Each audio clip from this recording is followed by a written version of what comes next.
নাই, খাওয়া হয়ে গেছে এক জুড়ি। আর এটা এটা হচ্ছে আম্রপালি। এটা কি? হিমসাগর।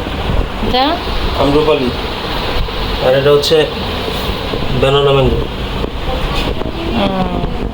ওগুলা দেখা যাবে না, ওগুলা তো সব বন্ধ করে রাখছিস। আপু সবাইকে কেটে কেটে দিল, আম ছিলে দিছে আর কি।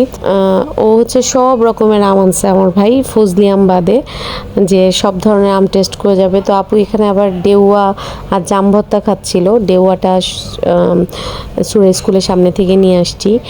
আর তানিয়া আজকে তেহারি রান্না করবে। আজকে আমার ফুফাতো ভাই বোনদেরকে ইনভাইট করা হয়েছে।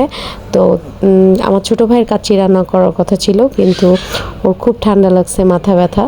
তো সবাই বললো তানিয়ার হাতের ইয়াটা মজা হয়, তেহারিটা, সেই জন্য তানিয়া রান্না করছে। এবং আসলেই ওর তেহারিটা খুবই মজাও হয়েছিল।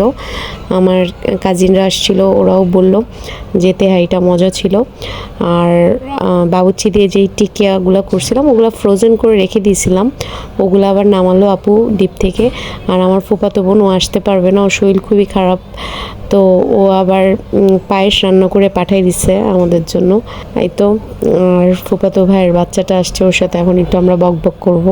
ওকে আমার ভাই চেতাচ্ছিল যে তোমাকে আমি লাগেজে ভরে নিয়ে যাব। তুমি খাবে না? তুমি খাওয়া দাওয়া করবে না কেন বাবা? আমি তো খেয়ে তোমাদের বসে আসছি।